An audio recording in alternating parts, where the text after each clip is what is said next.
Hello, everybody. Welcome back to What's Adobe. up, guys? I'm back. I'm Evan Abrams. I'm here with Josh Olufemii. How you doing, Josh, today? Doing good, Evan. Good to be here yet again. Day two. Yeah, day two. We are back. We're going to do some more wonderful viral content. We'll say, look, we can talk about the viralness of things later, but today we're making some impactful, what is it, a lyric video we're getting into, right? Yep.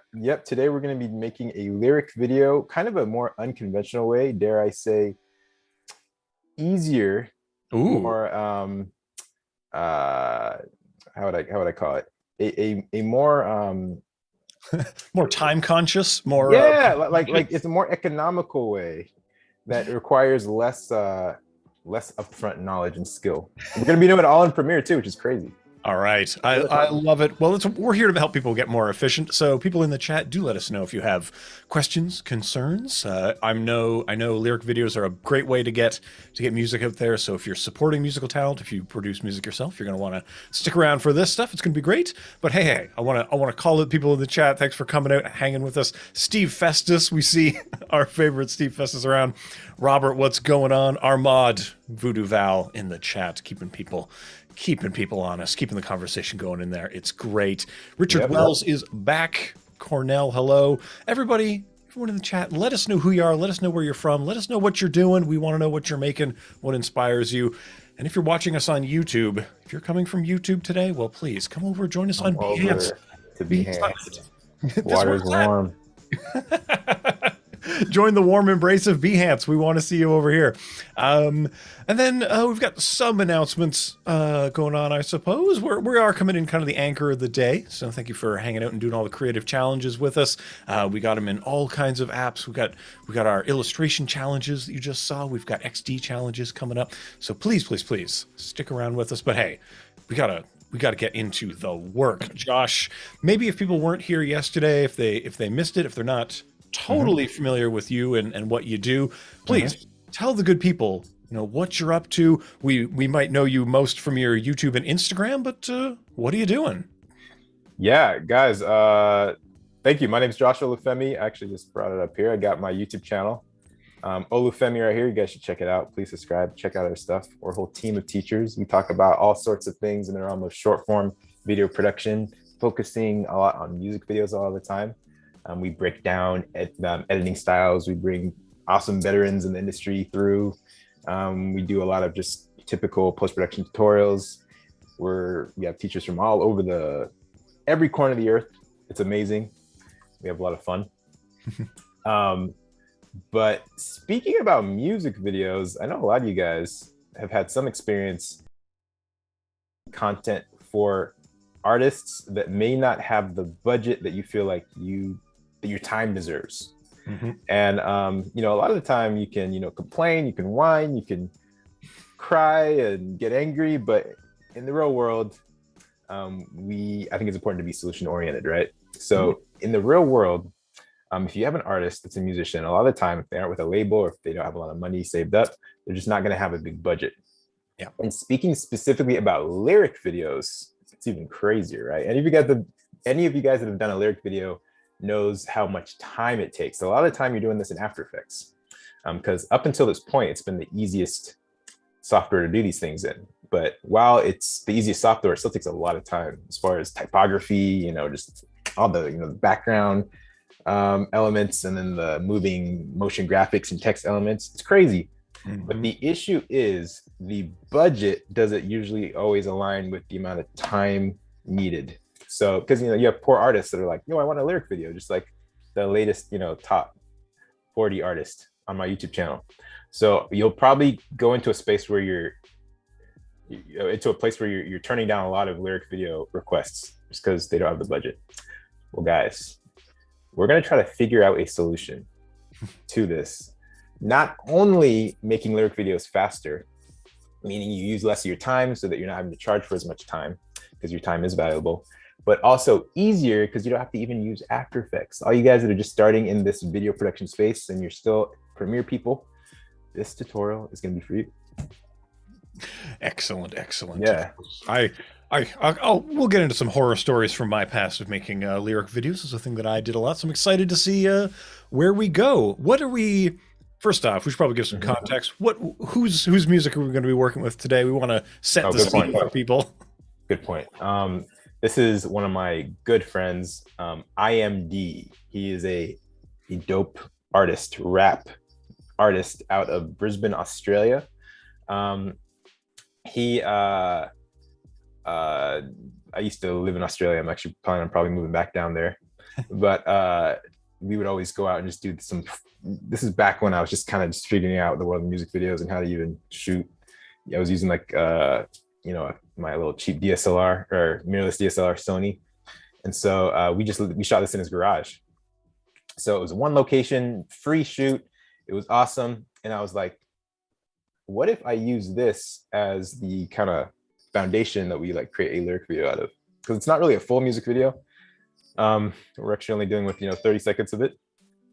And the visuals are pretty simple. So what I think I'm going to do is I'm going to try to create a lyric video that is part on like it's going to involve moving typography on a kind of like a dark like a field, like a solid field, solid color, like matte layer, as well as I'm gonna maybe add some cool shots of him actually singing the lyrics out using the already made video I made a few years ago. So we're just gonna have fun, play around, see how it goes. Perfect. I love it. Let's get into it.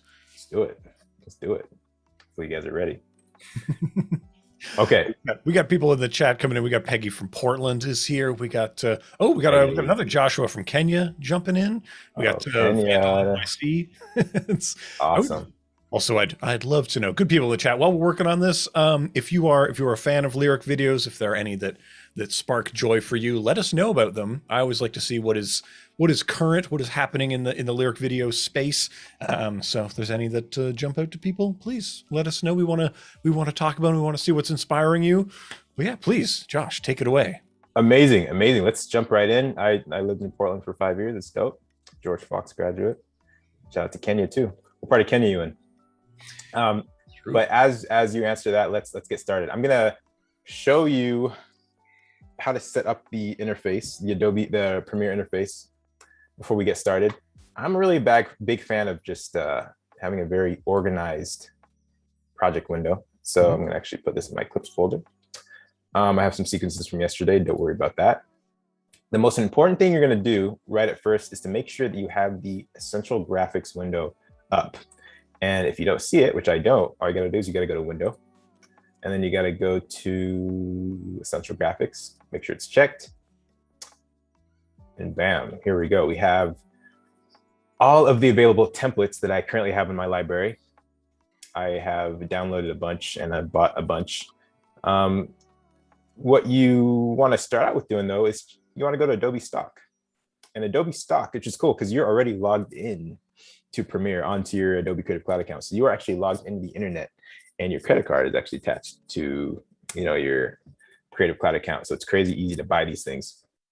So what you can do is you can either pick, do I want free templates? Do I want premium templates? Or do I want both?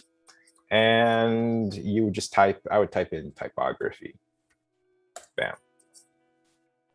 And right here, dang, 500 pages.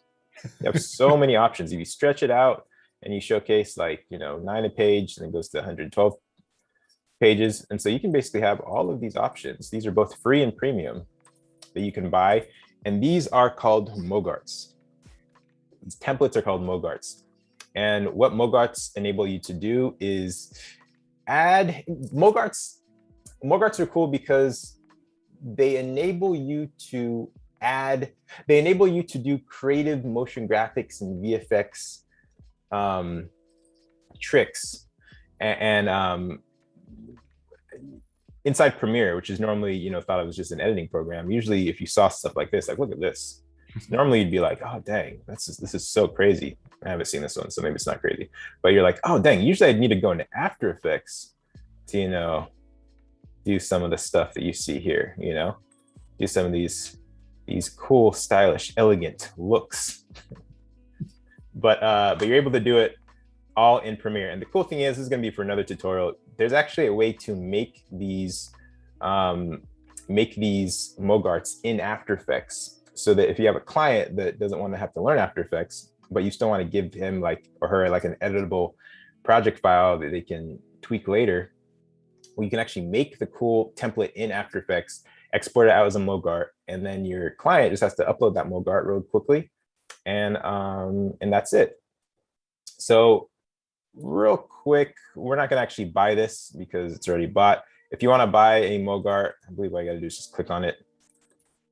I just did this last night. License and download.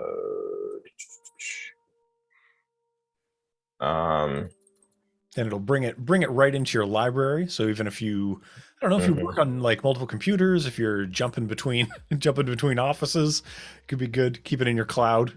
All those good things. What do you? I would love to know. I don't know if you guys saw what just happened. Yeah. So, or when you're thinking about like, we've got this video, we've got this artist.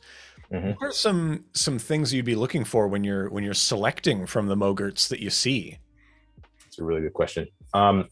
So it took me a while just kind of searching through MOGRTs that I thought would be specifically good for displaying lyrics. A lot of these title MOGRTs or templates are great for like opening titles, maybe even for lower thirds, maybe for like YouTube openers or even video openers. I specifically chose, I'll show you the one I chose. Let's go to my templates, the ones I actually downloaded. Just real quick, I want to show you guys this. Whenever you download your template, you're just going to download on your computer. You go here to install, and then you can just simply install it. Not sure where I put it, but it's going to be a MOGRT file, and you just you install it like that. So let me go to the one that I actually chose. It is called Modern. Check these out. I thought that these would cater very well to showcasing lyrics on a video, because they were they didn't have kind of some of these messy kind of like line. I mean, that one actually would have worked too, but there's some of them that are like very much like this would be very good for lower thirds. Some of them have like this one would be really great for an intro, but not really good for lyrics, because it kind of has like a kind of a more complex look. And also there aren't a lot of options. This is like the only animation you can get, as opposed to this one, which has like I think 5 different options. So the lyric video will come across as there'll be different animations that we can do as we progress with the song. Right, and they all kind of live in the same family, so they're gonna go well together. We need to. It's like we're putting on an outfit. We want to make sure things go together, that it's not it's not too disparate in its elements. Want to keep it all exactly. So how about we just take a look? Let's watch this once. I think just the entire 30-second snippet that we're doing. You guys can hear what we're going to be putting lyrics on top of. So you can hear it. Monumental, monumental, everything is monumental, monumental, monumental, everything is monumental, IMD is monumental, BNE is monumental, monumental, monumental, everything is monumental. Put the D and D in M, I get conversation heavy. They weren't ready for me, they were happy, everything was steady. Had to shake the genre up in this country, especially too many acting like that they don't rap, man, I don't get it. Actually I do, it's cause the talent doesn't represent the status that they at, so they be sitting on the fence. That's what happens when you gas a B-grade man. To the point is ego telling me the best to ever stand, and I can guarantee the only thing. You guys get the point. So I made this in a time when I was very transition happy, very transition oriented. Times were simpler, it's a happy time in my life. But yeah, so first things first, guys, I'm gonna actually show you the first thing you got to do when you're creating a lyric video. First thing that you got to do is you have to have your lyrics actually transcribed. I actually have to go hit the bro up and say, bro, love you, bro, but I can't understand some of the stuff you're saying. So so what I did was I actually, there we go. So I had to I had to get the transcription. So we're gonna have this just kind of here on the side. How are we gonna do this? Let's do this. Attempt to do this. Might have to just go back to it at times, but we're gonna just copy and paste. That's all we're gonna do. So let's just start out by trying out the first few words. What are the first few words? Monumental. Monumental. Perfect. That's easy. Easy enough. So let's drag this over. So this is the fast modern text sequence overlay. This is a MOGRT that we just got. It's in my templates in the Essential Graphics panel. And let's see what we have. So we have, actually, this is going to be something that you're going to get very used to when you're using some of these MOGRTs. You're going to be rendering in and out just to make sure it plays through smoothly. Some of these MOGRTs, some are very light, some are less light, depending on how fast your computer is. Just make sure you render stuff out so you can see stuff. That's true. Some can be quite dense with the amount of expressions that are powering them on the back end. Maybe some of them have like baked in footage elements that they're calling up. There can be a lot going on sometimes. Exactly. All right, what's up, Z by HP Tech Marketing? To see you. Okay, so cool. So this is, I'm going to show you how easy it is to edit these, though. This is the cool thing. So we have these clicked. We have this clicked on, right? We can either edit text 1, text 2, all the way to text 5. Okay, so let's click on this, and we're going to go to edit. Click on this, and we're going to go to edit. There we go. And so now we have some global controls. That's great. We don't worry about that right now. Let's go to main text. And how about we change text 1? And I want text 1 is, you guessed it, it's going to be monumental. Okay, so monumental. Cool. And click off, and bam, like magic. You know what? But just for the sake of this, let's just make them all monumental. I want text, all the text to be monumental. Everything is monumental. We just learned. Exactly. Exactly. He's going to be saying monumental a lot, so it's going to be useful. We can kind of keep this kind of in the, we can kind of keep this as a thing we can copy and paste. It's a good idea. Maybe we should just do all the times he does monumental first and then do the lyrics next. Yeah, try to block it out. Take big chunks if we can. Yeah. But yeah, Z by HP. That's Rick holding it down. I think in, where's he at? San Diego. I think it's San Diego. Yeah, he works for a wonderful computer concern. The kind of high end line from HP. So I know him from my Behance streams, doing some stuff. That's awesome. That's awesome, man. They do good work over there. They're making great computers. So it's always happy to see when he's got time to check in. But also we got Laura's back. Got Stony Braswell's in the house here. This is great. Oh, Uma, the whole fam. hello. This is great. Lamont. Awesome. Love super. What's up, Lamont? Where's Lamont? Yeah, people tell us where you are in the world. We must know and be specific. We want to get be very specific. Real local. We want you to always rep your city, rep your neighborhood. It's important. So this is have pride of place. So yeah. Guys, I'm going to show you what I'm doing. So I see right here that I basically changed all the main text to monumental. I see there's something called text 6 subtext. So I want to take that out. Here we go, subtext line 6. So what I want is first I'm just gonna, this might actually solve it. I'm just gonna delete it. There we go. Perfect. As far as the font, I think the font works. I'll just keep this font. I think it's called Gibson. But the cool thing is, if you go in here, guys, again, we're in the Essential Graphics window. We can change any parameter we want. Basically, we can change the actual text. We can change the actual font. We can change the spacing of the letters. It's actually cool. Look at this. Pretty cool. 2021, guys. Things getting spaced out. That's how we want it. That's how you know it's a. How am I thinking now? Look at this. Look, you can change the number of repeats too. Look, so I can do instead of 7, you can only do 3. So it goes That's kind of cool. So that's very nice. I like that. Okay, cool. Oh, I'm sorry. What were you saying, Evan?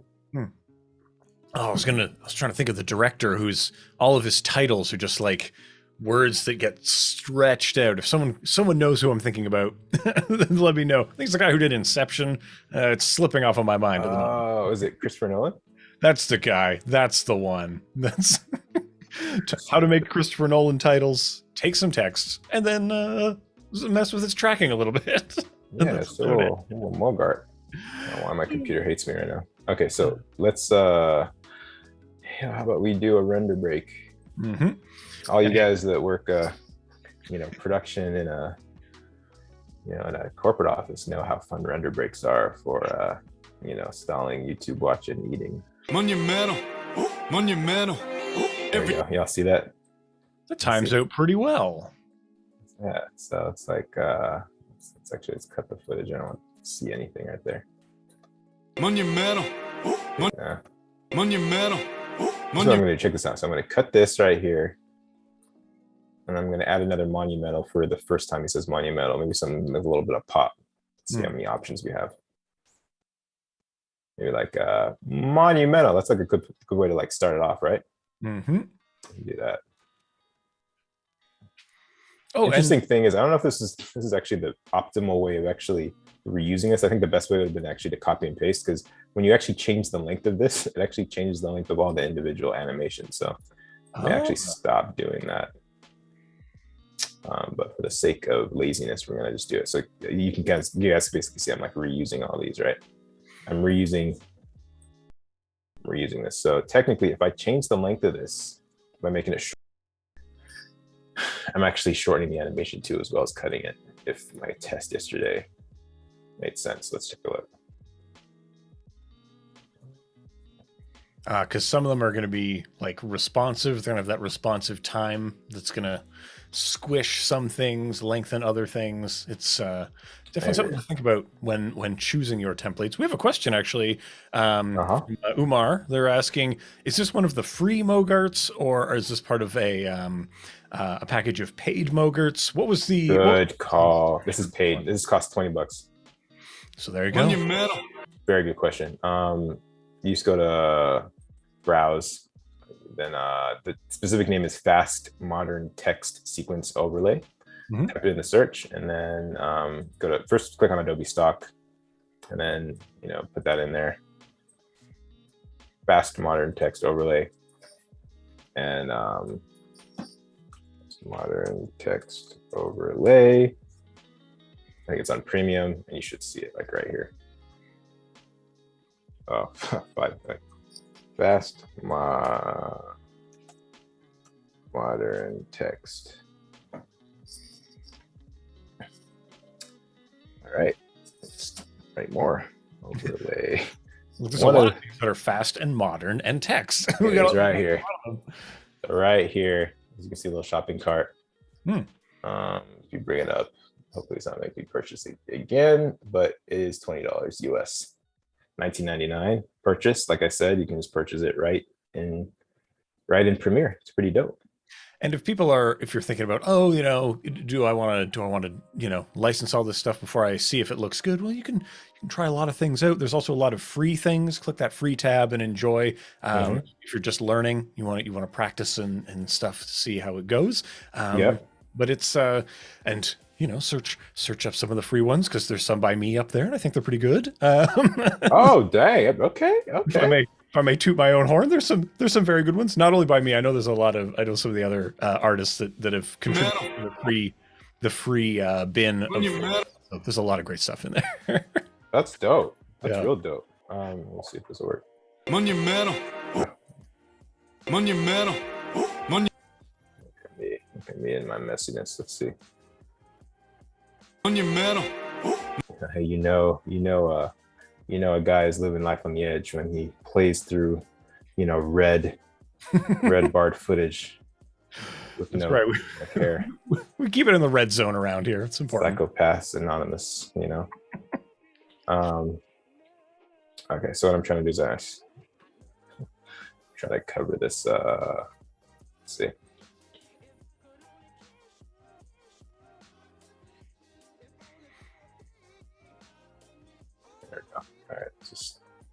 Monumental. Monumental. Monumental. Monumental. Monumental. Monumental. Monumental. Monumental. Monumental. Monumental. Whew. Now, I must ask you a question about lyric videos. Please. When you're playing them back, I found that after a while, Monumental. I developed a Monumental. quick response to the music, because when you're animating it, you have to listen to it like 100 times and stuff. Did you ever find that you started off like, oh, I love this song, and then by the end of it, like, I must never listen to this song again? Yo, sometimes it requires therapy. Yeah, it's interesting, like, and especially like because if you're close to the artist, you know, they're gonna be you might hear it a few more times in your lifetime as well. Luckily, I actually really like this song. Like, I like just rap in general, but wow, yeah, you know, we can be free to talk. We don't have to say names, but like, especially a lot of you guys, you know, in the music video world, especially when you're starting out and you're just kind of taking any job, you just need to get paid. I'm a little bit older too. I'm 30, so like there's kind of like a younger like wave of musicians, kind of more on the mumbling side, you know, in the hip hop world, that have very niche audiences. Let me delete this and start over. That's just to say I'm not the biggest fan, right? And so I mean, that's just me, right? A lot of us, music is such an individualistic preference thing, right? One person's gonna like it, one person's gonna hate it. So I'm sure everyone has had that experience where they've had to do a music video where it's like, you know, it's just paying the bills, or a lyric video, it's just paying the bills. And one thing that I kind of try to combat that is I almost try to get excited.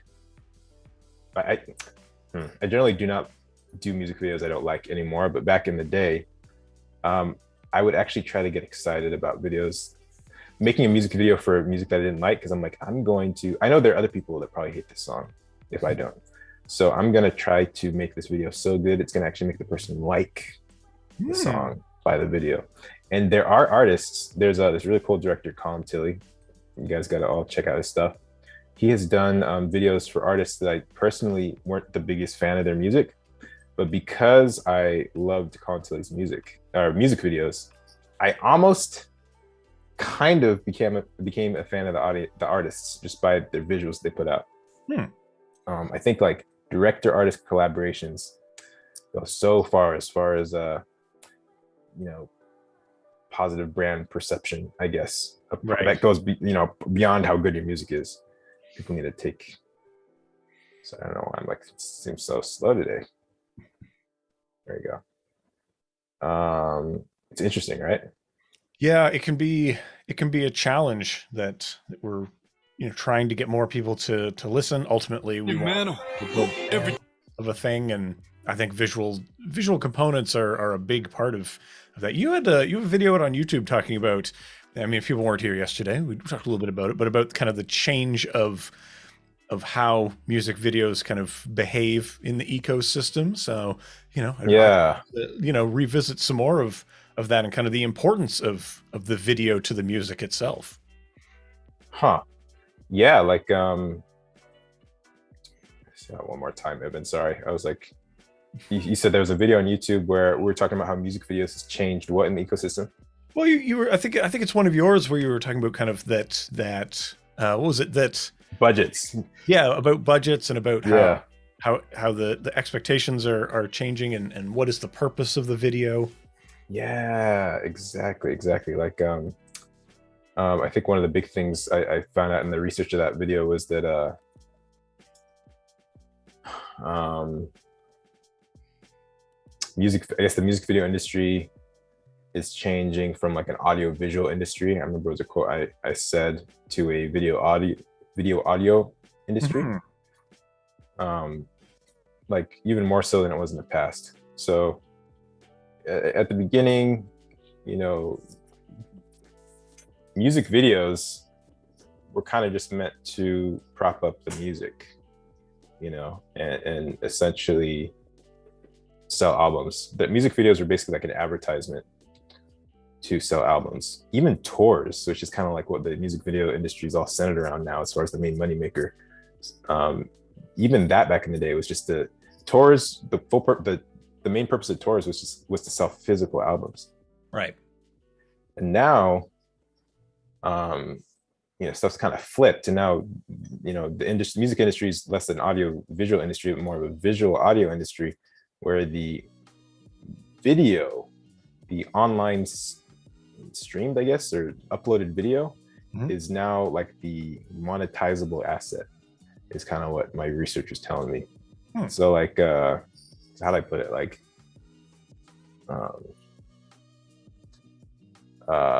so like, for example, platforms like YouTube obviously played a huge part in this, as far as like, you have a platform with YouTube where you can monetize videos, whether it be AdSense or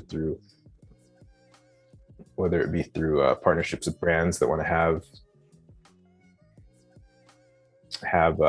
products, like beats featured in their videos. It's kind of dated now, and then you have the phenomenon of how fast the YouTube audience has grown over the years, where like Gundam Style, it took like 5 years to reach 1 billion views, but Despacito, the Justin Bieber Spanish collab, got what's the guy's name? Bad Bunny, not Bad Bunny, someone else.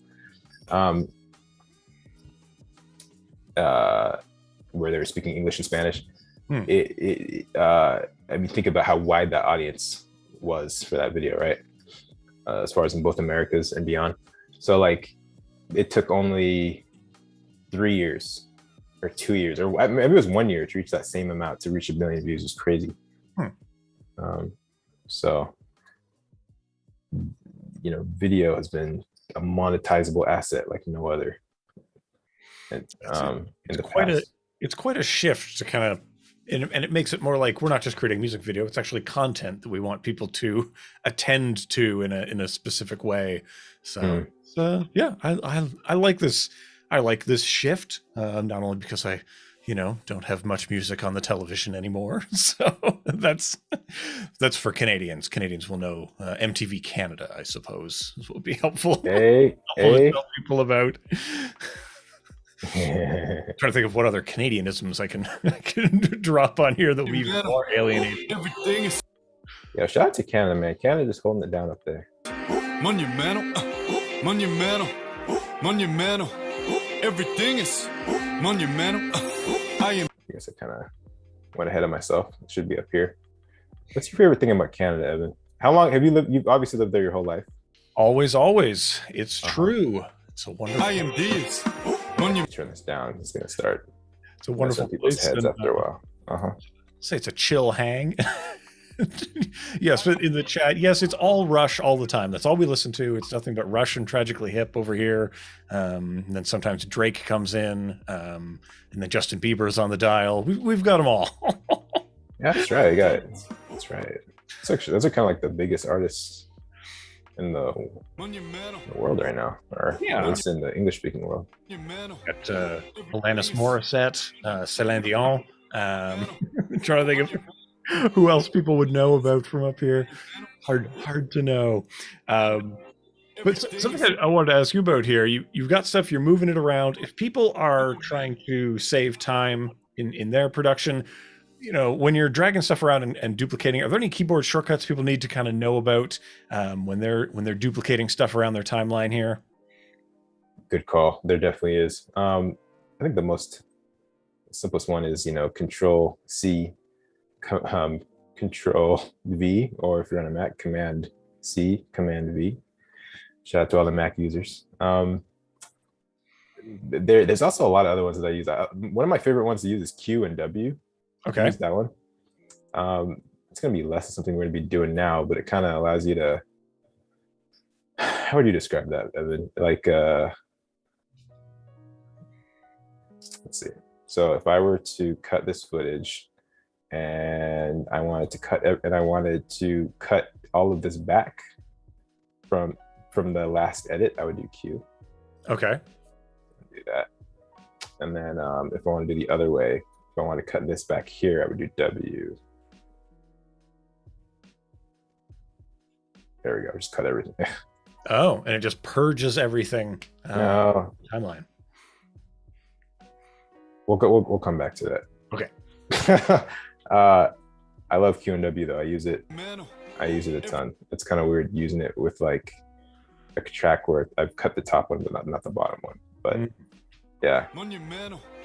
Everything is monumental. Let's just do more monumentals, guys. Yeah, let's get it in there. One Bad Son and Sheepdogs. Have you heard of those? I'm familiar with these. Yeah, Val, you're correct. I mostly listen to Bieber and Celine, and I guess Rock Voisine, I guess would have been. That's a French artist. Do you speak French? Grimes is from here. I speak some French, not a lot, not very well. But yeah, Elon Musk's wife Grimes is from here. So, oh, I didn't know that. That's cool. Yeah, and depending on your Is that her real name? As real as a name can be, I guess. It's I heard she was you know what, I did hear she was an artist. She was like a musician or famous in some respect before Elon. She did something. Yeah, well, I mean, in select scenes up here, definitely very, very famous as an artist and performer. And yeah, it's Excuse me for my ignorance. I know, geez. But yeah. not up on the life and times of Grimes. It's probably her stage. It's not her real name. What's her stage name? Hold on, I can Google it here. Yeah. Claire Boucher. Which I can see why she would change it. That's really Claire Boucher. That's Claire Boucher. That's like a hyper common French name. Have you ever made it out to like Montreal and Quebec? It's 2 hours down the road. Wonderful scene out there. You know what I heard? I heard that you guys say the state name or province name before the city name. Is that like a thing? Or did I? Like you guys would say like Quebec, Montreal instead of Montreal, Quebec. No, that's like a French language thing sometimes. But you'll find the orders of things flipped. Gotcha. Okay. Let's see. Oh, and I think we actually have someone from Napanee. No, they're just calling her Avril Lavigne. That's fine. Okay. Love it. I'm loving all this Canadian music stuff, but Are there a lot of Canadians here today? I don't know. This maybe just people just like the trivia about our great land up here. But I do want to just focus up. I know you've got a lot of rendering and stuff going on over there, so I'm going to remind people that people around the world want to let you know that Adobe Max this year is virtual, is global, is free. So Adobe Max, that's in October, I believe we're looking at. On the correct dates, October 26th and 28th. Adobe Max, that is a conference of inspiration, of technical instruction. It's a fantastic thing where you will even find such luminaries as Josh Olufemii speaking for a couple of sessions. Yes. But yeah, please go over, register at max.adobe.com. Register for some things. Go check them out. And I know I don't want to distract you too much, but can you? No, you're good. Give people a little sneak preview. Tell them what you're going to be talking about at Adobe Max. Guys, let's check this out. So come one, come all are welcome. We're doing 2 sessions. I'm doing 2 sessions. First one's going to be if you've never done Premiere before, or maybe you're a Final Cut user, or you're Sony Vegas, all great software. But if you wanted to transition over to Premiere Pro, I'm going to teach you how to literally transition if you had never video edited before from scratch. That's the first session. It's going to be an hour long. It's going to be a lab actually. So you're going to be able to download some stuff and you can follow along with me. Second lecture is going to be a session. It's going to be 30 minutes. It's going to be talking about the new Premiere speech to text function, which is really, really cool. And I'm going to kind of guide you through that and tell you about how I don't know if any of you guys have had to add subtitles manually, but it sucks. So what this does is it actually uses machine learning technology to literally automate that whole process for you. It's crazy. It's really crazy. And you can burn the subtitles right on your video, or you can actually export the subtitles out separately as it's called a sidecar file. And then you can actually upload it to YouTube and actually upload your video and the subtitles separately on YouTube. And then you can activate the subtitles on YouTube. A lot of you guys may be like, well, YouTube already does the subtitles automatically. It does, but the auto-generated subtitles are they're not accurate at all. So this is way better, way better. It's a little hit and miss. We don't want to throw too much shade on Google, but Adobe Sensei is getting it done way better. Just saying. Yeah. Looks like Laura out of Copenhagen has already signed up, so it'll be a friendly. Is Laura back? Laura's back. We have the true geniuses back in the chat. Wow, we got the fam. Monumental. Everything is monumental. Our Danish sis. That's right. Monumental. Oh, that's kind of cool. We got a little animation kind of popped right on beat. Monumental. I'll tell you guys what I'm doing. I'm just basically throwing words on here, aligning them, and then we're gonna make them look good after the fact. Everything is monumental. Monumental. Everything. Laura, how's life over? What time is it over there in Europe? In Denmark? Yeah, I don't know. Must be. That's got to be 6 hours ahead, at least of where I'm at. So I'm going to guess like 8, 9 at night, perhaps. Yeah, the night is young. That's right. Do let us know.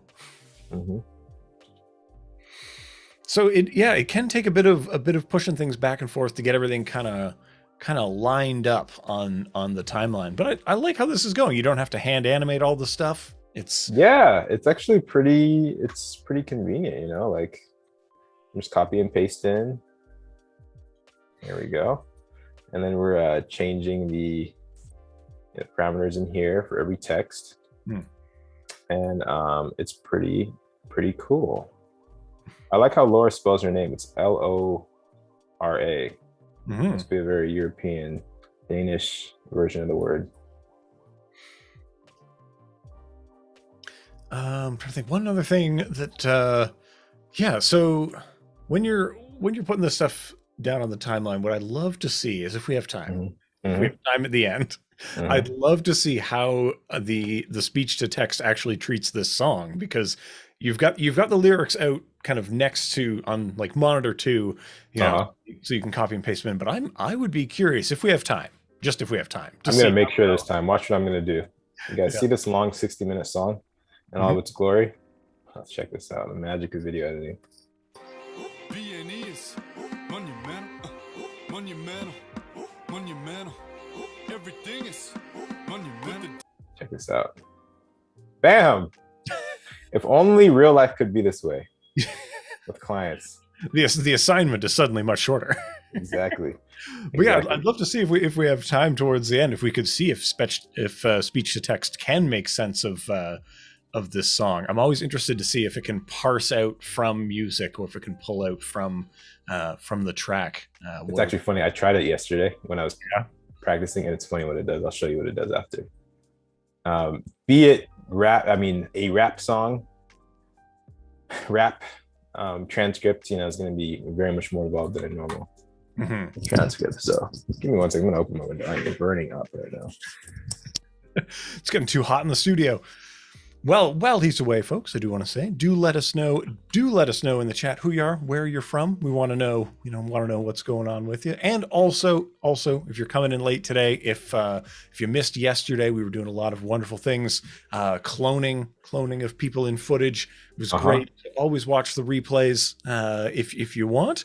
And and then Steve is like, did you say a 60-minute song? Like, no, this is not prog rock. This is a 60-second affair. That would be one lyric video I had to do one time, if I may, had a much more instrumental piece. So lyric video, probably not the best word for it. It was some lyrics, but there was so much like instrumental 1.5-minute solos that we really had to cover. We had to cover a lot. And in this case, Josh, you've got footage behind. What would you recommend if people have to kind of put something in the background? What do you recommend them do in the background of a lyric video that isn't lyrics? We will play around with all that after the fact. I just want to, there's a lot of stuff you could do. You could animate motion graphics. If you have cool like photo elements that you want to animate in keyframe, you could even cut up solids and create some cool like moving shapes and stuff. You could just use stock footage. Yeah, like the sky is the limit, and we will once we get this text laid down, we'll discover that, figure that out. So we call it tease in the industry. Exactly. Let's cut that out.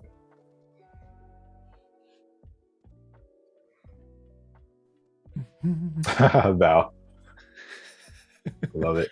Val, where are you at? Yeah, Val's always cutting us up on here. It's fantastic.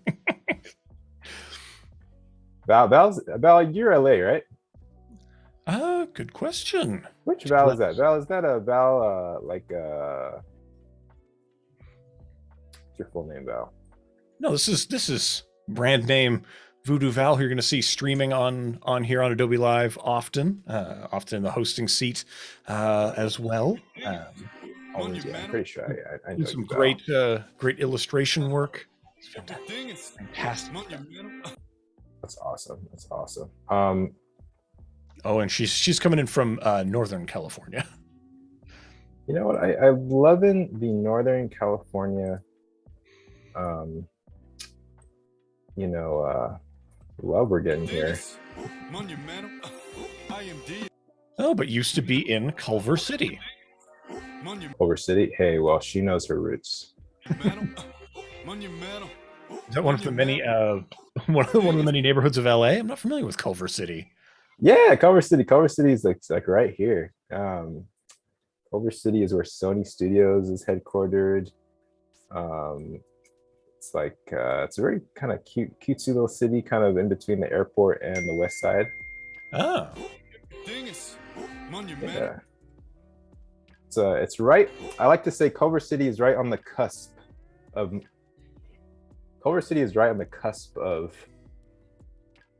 a rough area and a more metropolitan area, if that's the word. Okay. It's on the cusp of a chic and more hipster area and more of a rougher area. So you see both elements. I've been there a lot. Yeah, see what I did there? It's a little popped everything is in there real quick. All right, I think we're almost done, guys.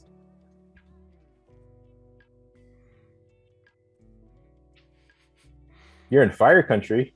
Yeah. We want to say that our hearts go to everybody in California. There's a lot of wildfires out, so please, out there, please be safe. Please stay safe, and for sure. Everyone's staying staying healthy, staying out of the smoke if you can, staying cool if you can. It's critical. But yeah, so this was something you filmed for a friend of yours in Australia, yeah? Yes. So talk to me a bit about, you've done a lot of work for other clients, this kind of thing. Are there often maybe a lot of notes or a lot of edits that you have to kind of come back on? I'd love to hear more about kind of the process of doing music videos for sort of, we'll say more detached work that you might be doing. How does it usually go? How do they find you? Good question. Okay, so for music videos, it's interesting. Music videos are always a delicate balance of who has the creative authority. Okay. Over the project. And so the more people pay you, the less leverage you have. Well, that's actually necessarily true. Maybe you're just a boss and people are like, yo, I am down to do whatever you say. But usually, you're always trying to, toe that line of, making sure that you're capturing the artist's vision as well as maintaining your own artistic integrity. That's even a word. So I used to be one of those young cats that, hated socially. I feel like I wasn't quite there as far as my client artist relationship, my personality existence of it as an artist as well as a business person. Mhm. So and you see this with a lot of young YouTubers too, that you see them talk about like the whole, oh my gosh, like I hate clients. Clients are horrible. Clients are like clients are horrible artists. Like I hate doing revisions, and they have such stupid ideas. But once you kind of mature in the field, I think you realize that might be true a lot of the time, but it's up to you as the professional to serve your client, right? So in the end, it's your client that's paying you. It's his vision, it's her vision that has to be represented in your final piece. What you can do though is you can use, I don't want to say use psychology because that seems a little deceptive, but you can just have the art of persuasion, I guess, and kind of be under. You learn how to share your vision, share your experience and your opinion in a convincing way, so that you do end up kind of getting more creative control than you'd expect, and almost have the artists feel like they're the ones that thought up the crazy cool idea, if that makes sense. We've even got a follow-up question here from Rob. Rob out in Saskatchewan, how's it going? He's asking, do you have sort of periodic meetings with the artist to make sure that you and their vision are aligned? Because I know these projects can kind of be lengthy in time. Like, how often are you checking in to make sure that, everyone's aligned on the same vision? Yeah, okay, that's a really good question. So first thing you do is you need to have a pre-production process. That's the biggest mistake that people don't do. So if you would have asked me what my pre-production process was a couple years ago, I would have been like, what's pre-production, But the point of pre-production is to get your artist in a state of mind that's so confident as to what they're going to actually see in the end before you even start shooting. There's no question, they feel excited. Like there's no, I mean, they're spending to them a lot of money, right, on a project. Mhm. If they come on the set like having like the accurate expectation, you always hear about managing expectations, right? Like if expectations are managed appropriately, there's going to be no issue in during post-production. They're not going to be surprised like, dang, I thought this video was going to be a lot more than what it is, or I expected this video to have this type of vibe. Nope. You want to make sure that you have, first of all, you want a contract with your payment schedule. You want to have all that clear as far as delivery dates, all that stuff. And then after that, that's when you start working on the treatment, which is what gets the artist like really excited, because it's like, and you want to make that treatment beautiful. Like you want it to be like almost a brochure full of pictures and mood boards. You can see the colors and kind of the look that the video is going to look like. After that, then you create something. After that colorful, beautiful brochure is given to the client, then I like to go in and make like a very detailed shot list. I basically kind of break that treatment down into like a complex, like Excel spreadsheet almost of like every single shot. And I give that to my crew, and then they feel confident. They know exactly what I want. You basically want to give the client just a bunch of pictures, like almost like a picture book. You don't want to be, I used to make the mistake of almost giving them my shot list, and they're like, I don't care about what camera I'm using and like the shot angle and all these weird diagrams. Right, that's maybe too granular at that point. Yeah.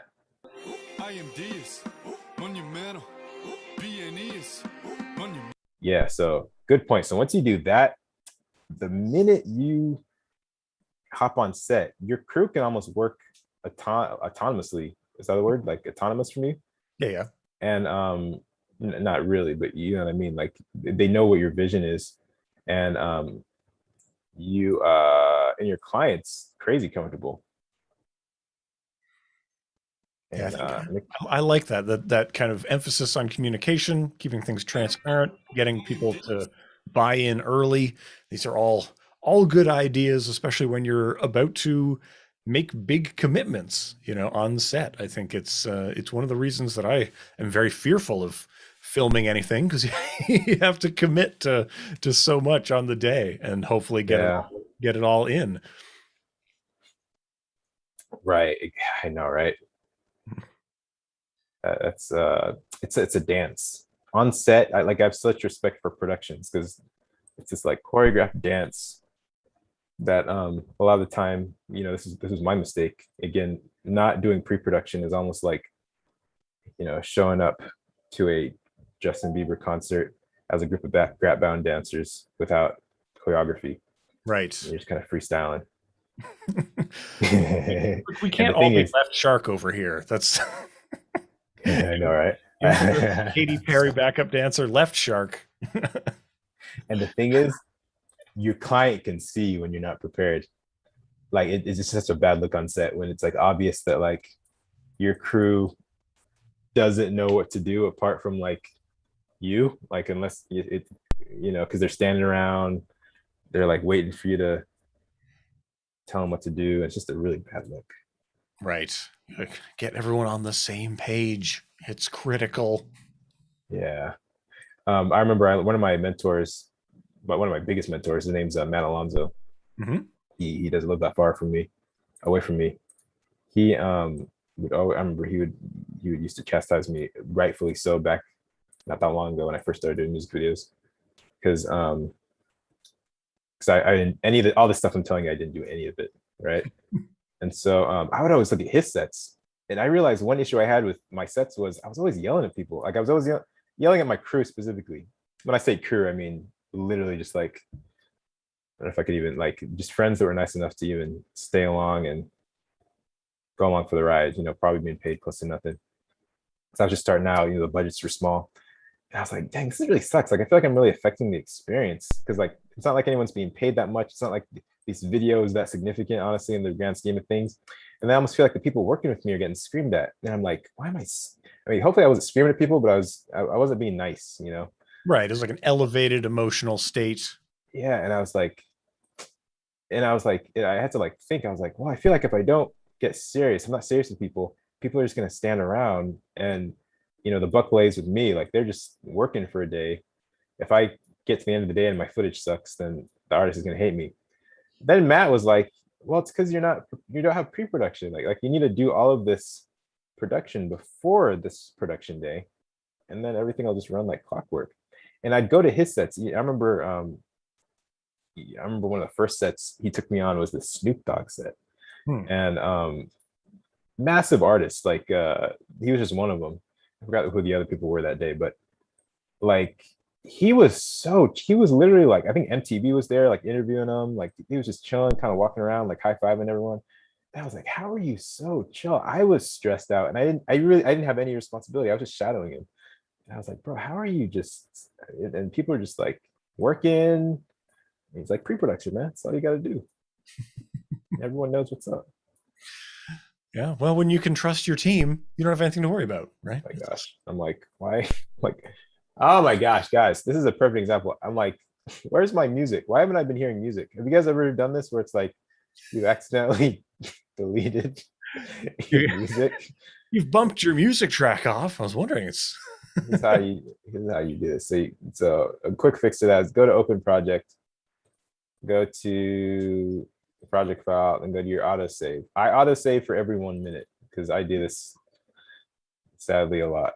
So it's 12:59. I don't know when I did that. Let's just check. Well, there we go. Stop the track here. So we're gonna just copy this, put this over here. I did a whole tutorial on the importance of autosave. So you say your autosave interval is every minute? Yeah, I know some people are going to be like, that's stupid, Josh, but I need that. My horrible, I just always get into situations, whether it be Premiere crashing or me doing stuff like this, where it's like, I would rather have to wait for that little thing every minute to like go through than lose, anything. It's kind of how I see it. Well, good people of the chat, let us know what your autosave interval is. And if it's not on, please go to your preferences currently and turn it on. Yeah, so let's close this project. I'm going to close this old project. If you guys don't know how to do autosave, you just go to edit, go to preferences, auto save, and then as you see, I have mine for 1 minute, 200 versions. So every minute it saves for a maximum of 200 versions. And here's a pro tip from one After Effects user who has lost a lot of data sometimes. If you don't save your project initially, there will be no autosaves. So you must at least save once, and then the autosave will help you. But if you're still not remembering to hit save, it's all going to go into like that temp zone, right? The ethereal temp zone, and things can get still lost there. So make sure you do save. People are always keeping me honest on streams. Be like, Evan, have you saved today? So that's shout out to all those good Samaritans up in here, you know. It's good. We did have a follow-up question from Rob, though. Rob was asking, is it more common for music artists to hand over the reins, or do they want tighter control of the process? Are you getting a lot of like creative input from music artists? What's the relationship like? Oh, for music videos? Yeah. It depends. I've had some horror stories of, you know what, I can tell you these horror stories because I'm not gonna say any names, but I have had people that I've had people that had such a focused, a sharp, like a specific idea of what they wanted their visuals to look like, that they were not going to be satisfied unless I could tell they wouldn't have been satisfied unless you would basically read their mind, if that makes sense. And you know, rightfully so. People that are musicians, they, you know, communication as far as visuals isn't their forte. So so usually that can be hard to grasp. That can be hard to deal with. And so in those cases, you can tell. I can see those people from a mile away, though. Those people that are like, "Yo, I have this idea. If you do not accurately represent this idea visually in real life, I'm gonna almost want my money back." I almost don't want to even deal with those type of clients. I am a big stickler on be professional and make sure you listen to your client's vision and try to stick to that vision as much as possible. Leave yourself out of it. I'm kind of done with that element of my creative career, right? But there are some clients that it's almost not worth the time sometimes, because you can almost never but the approach that a musician should come to a director, I think, is this. I came to you because I obviously like your portfolio, like your work, I'm a fan of your work. So I'm going to let you be a director. I'm still going to be a client and tell you what I need, but I'm going to let you have a certain amount of creative freedom to, you know, that makes sense, you know, to execute on the vision. Yeah. You're being brought in because you are an expert at the thing. Yeah. And so sorry, I'm like trying to be creative and talking at the same time, I guess. I know we're always asking to try to do two things at once. It's a great balance. This is dope. This is fun. Lots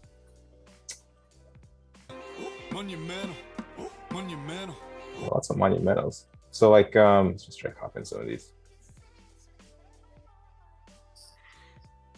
And it looks like we got Val's coming into the 20 minutes for their autosave interval. We got Steve Festus. Theirs is at 5 minutes. Okay. So I don't know. 5 minutes. 20 minutes is a little bit much. 20 minutes is like the default. Yeah, it's a big span. I'm around 10 minutes myself.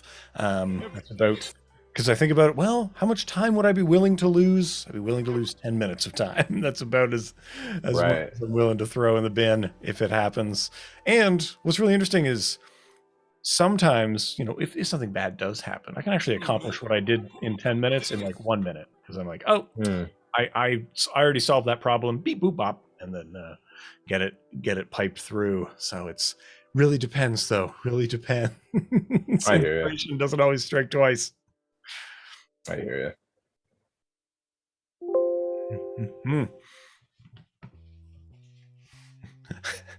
Sorry, my dog's going nuts in the hallway. It's great. Yo, shout out to dogs, man. I recently have fallen in love with animals. Do you have pets yourself? No, man. So I infamously, I've been an anti-animal person for 30 years. I'd say 29 years. I'm 30 now. In the last year, I've completely fallen in love with dogs. My sister got a dog. We didn't grow up with animals. That's the thing. So it was more of just an ignorance towards animals. I always thought they were kind of strange. And the thought of animals touching me and licking me again, it was just like, I'm just not gonna get it, guys. But I understand now. Dogs are dope. Well, they're great, and I'll say that recently, you know, there is kind of a swelling of dogs ending up in shelters because as people kind of get back to work, they get back to the office, their kids go back to school, they're realizing they don't have as much time for the puppy they picked up over the lockdown times, and so people are returning them to shelters. So if you've got space in your heart, you've got space in your home, it can help to have a little buddy around the office. That's what my sister did. She got the shelter. The dog actually got run over by a car or something horrible. So the legs kind of like in a certain way. But I'd want to do that too, for sure. Sweetest dog in the world. What did you have experience with any other type of pets? I have a very rural upbringing, so Canada, around, hanging out on a sheep farm. So we used to see animals as more utilitarian, but I love pets. I love dogs. I love my little dog. I don't get along with cats because I'm very allergic to them, and they seem to like me anyway. So there's kind of a tension there. But as there is tension in all things, I would say. But yeah, not to be too on pets, but you know, people in the chat, I want to hear about your pets if you would. But let's I'd love to know, you know, what are you looking for here? Are you just trying to tighten this up? What's going through your head while you're chopping? The method to the madness. All right. Yeah, that's right. Let us inside the Olufemii zone. All right, guys. You guys may not be happy with what you find, but that's what I'm going to do first. I'm going to actually render this out. Yes. Render. Because we're coming into back. We're coming into like the halfway point of the stream, so it's a good time to remind people, hey, while we've got the render going, I'm gonna remind you, if you're over there on YouTube, come and see us over on Behance. We want to see you over here. The grass is so much greener. Come on, guys. This is the place. Everyone's cutting it up over here. And of course, to let you know, there is more stuff going on after this. There are more creative challenges happening, but Adobe Live, we fire it up at about 8 in the morning Pacific time. So if you're coming around for that, always check out the replays. But yeah, see where we're at. Shout out to New Zealand too. Been in New Zealand many times. All North Island. Ooh. Maybe where's our New Zealand friend living? We can find that out as we watch this out. As we watch this. Monumental. Everything is monumental. Monumental. Everything is monumental. IMD is monumental. BNE is monumental. Hold it off right there. Oh wow! You know, Val has some of the best pets. Apparently, Val. You know what, Val? I like you, Val. I can tell you're an open person. What kind of pets does she have? I guess there's an exotic animal rescue nearby, so they've got one liger nearby, which is a combination lion tiger. I don't know if I can sign off on that, but respect. It's a wild. Oh, and Steve's coming to us from North Island, straight out of Wellington. Oh, Wellington. That's actually cool. Wellington is like the south end of the North Island. I didn't make it that south. I hear great things from Wellington, though. And were you mostly there taking the Hobbit Town tour, or? I did all that. I've been there 5 times. I'm always going through Auckland, which is it's not the capital. It's the largest city, though. I think Wellington's actually the capital.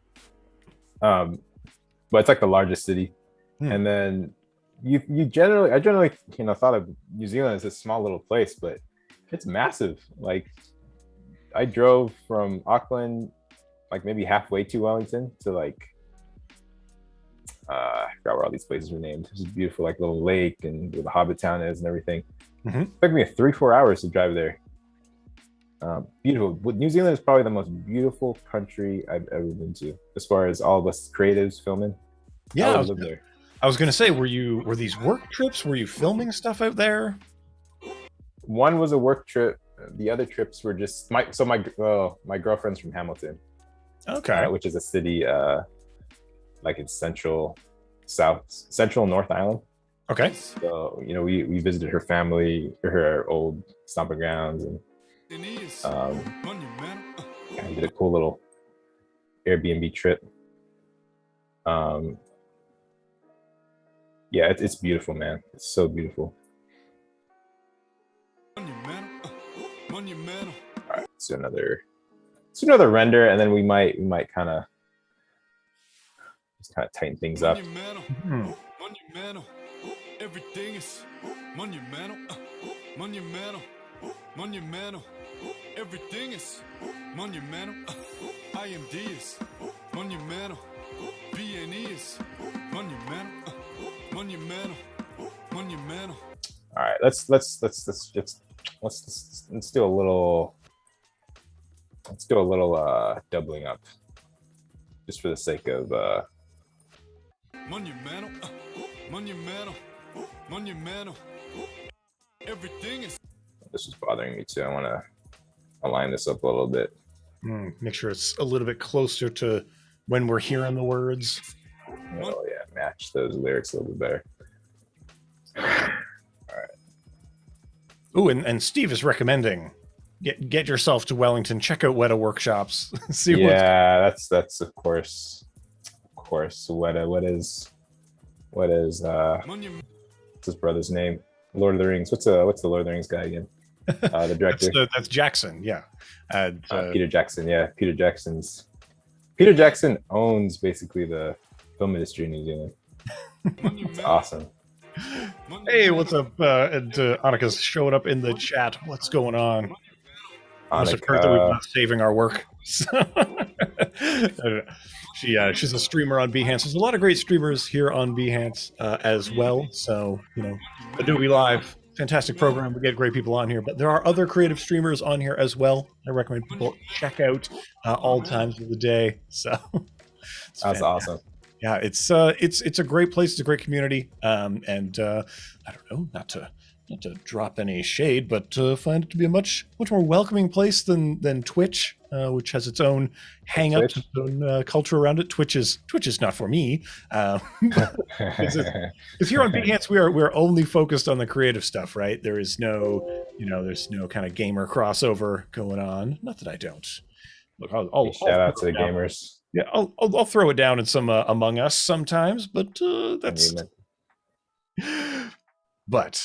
So yeah, talk to me about what you look for when you're thinking about tightening up this edit. What are you listening for? What are you looking for? What am I looking for?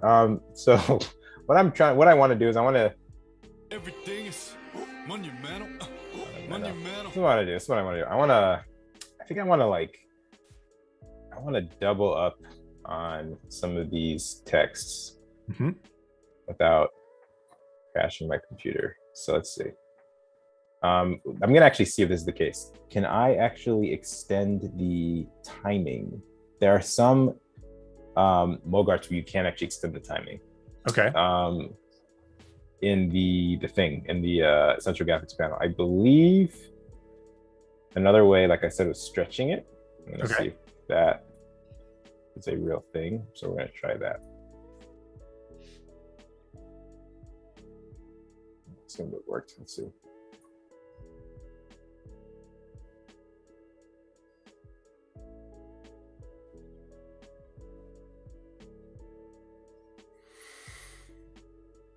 Yeah, it looks to be hanging out. It's like it might have frozen it. Yeah, like it's freeze framed of in some way. Let's try again.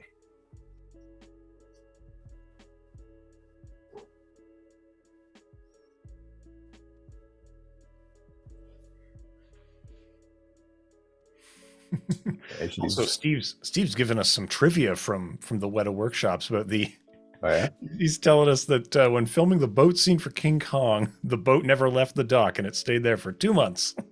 Hanging out. King Kong was Peter Jackson too. That's right.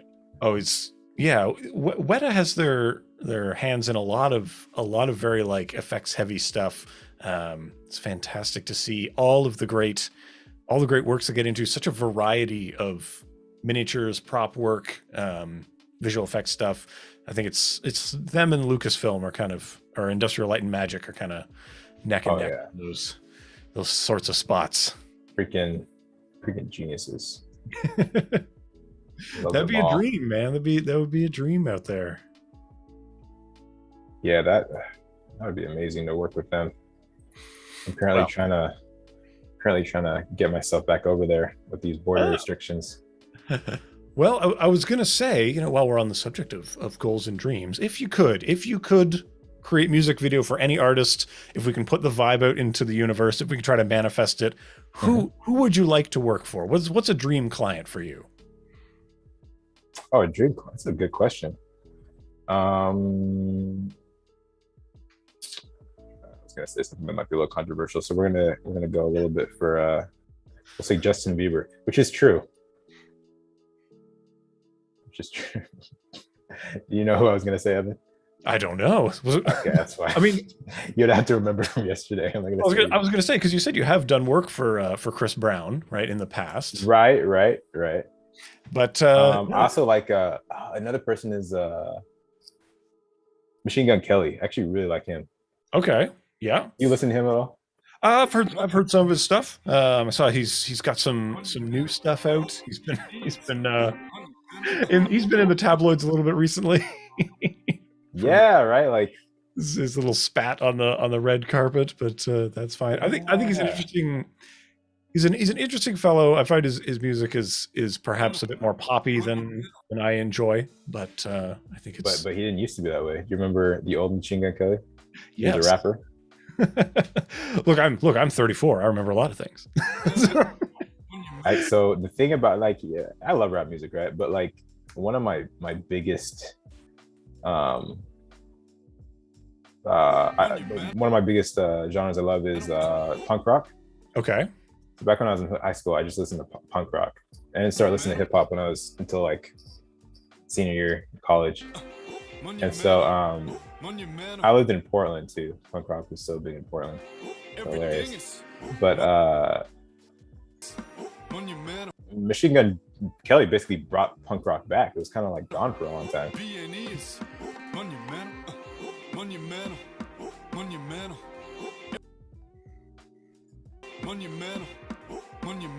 All right, that's what we're gonna do, guys. I'm gonna do this. I'm gonna delete this. I'm just gonna do this just for the sake of making stuff up, and I'm gonna call it a day. How about that? Okay. Well, hey, look, we've got about 30 more minutes on the line, so we do have to cut our time. Well, I'm gonna call this part a day. You'll yeah. See. I do have a question coming in the chat though, not to derail you. No, you're good. From the you're stuff. Good. We've got Coyote here is asking. Hopefully, I said that name right. They want to know how they can get in touch with you. If someone wants to learn more from you, they want to get in touch with you. What are some of the best places to get more Josh Olufemii in their life?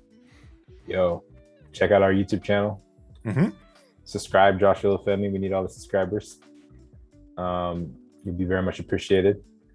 I mean, as far as like a business email, josh@olufemii.com. Right. We're a whole production company as well, working 24/7. Let's see how this looks.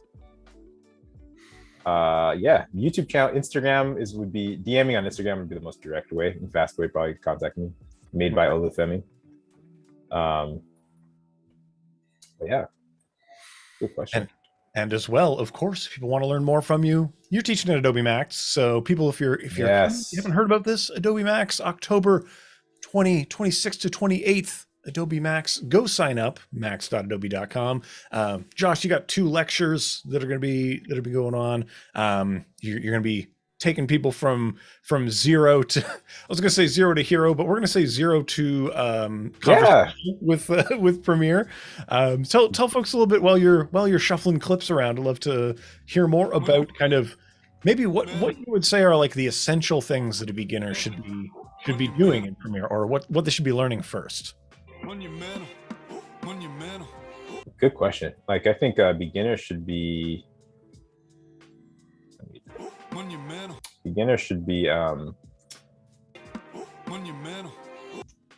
learning the basic interface, basically.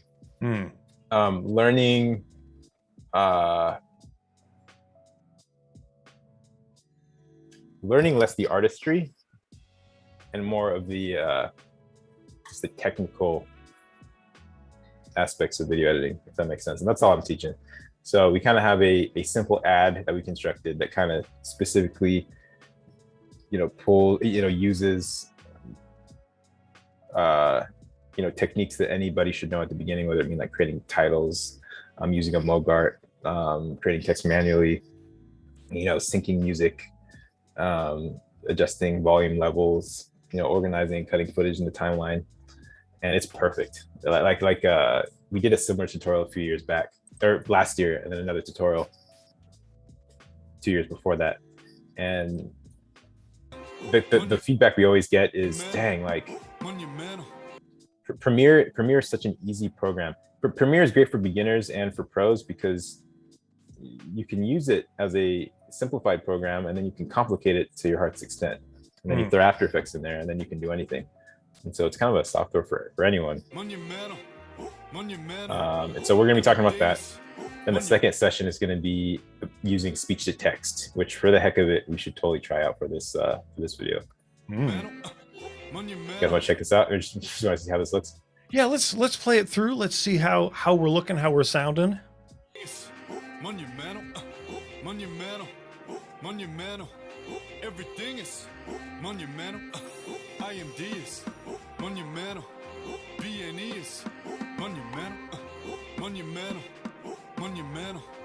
Everything is monumental. All right. I think we should take a sanity break. But basically, I think we get the idea. There's obviously, if we were to do this for a little bit more, we could. I think what I would do is I would play around with the positioning.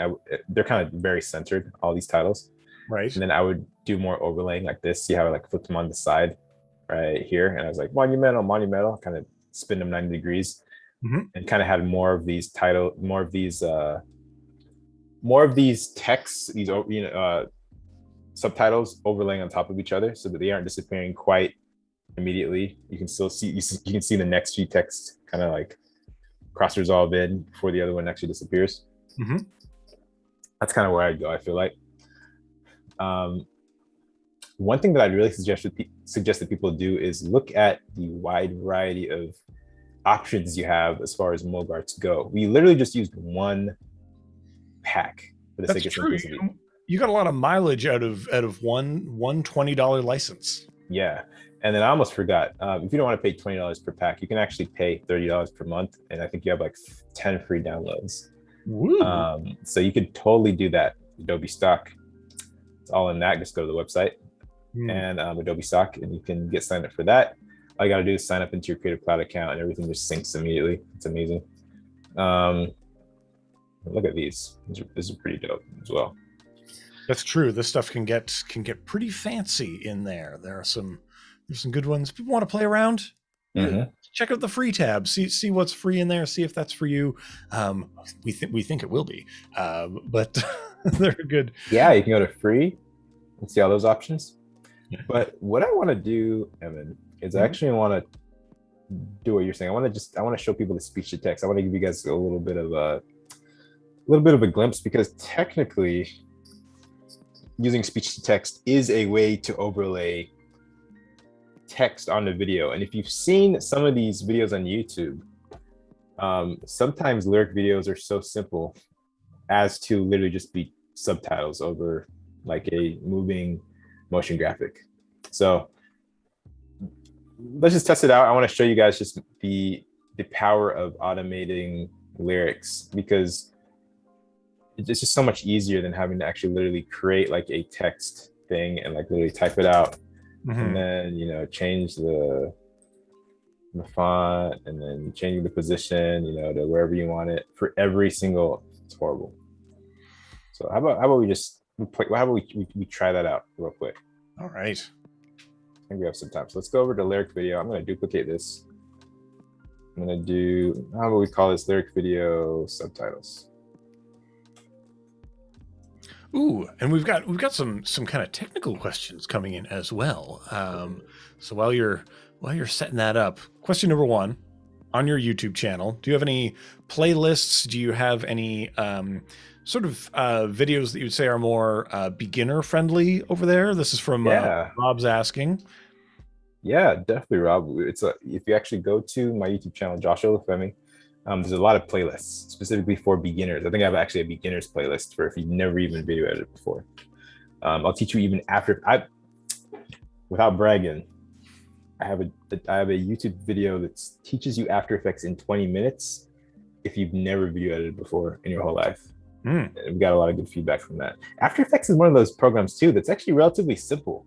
It can obviously be very complicated, but it can get pretty simple. Like I was just thinking, like, what is After Effects? After Effects is like, I mean, if you break it down, what is it? It's compositing, it's tracking, it's masking, it's keyframing. And then you could go to more complicated stuff if you want, as far as like virtual camera movement and like, what else? Like, but it's like, yeah, After Effects is not complicated. Yeah, when you really break it down into its kind of base elements, everything's made of properties. Properties change over time. It then becomes more about what are you trying to accomplish with it, and where do you want to go. And I think if people kind of approach it in that way, it can be less scary, it can be less less intimidating when we get into it. 20 minutes though, I like that. That's a good primer. So definitely check that out. The other question that was coming in here, this is maybe a bit more on the technical end. So from Coyote, and they're asking, sometimes exporting my music video, some clips lag, as in the soundtrack and the mouth sync suddenly don't go together. Have you ever encountered this where on export suddenly the audio and the video don't like line up anymore?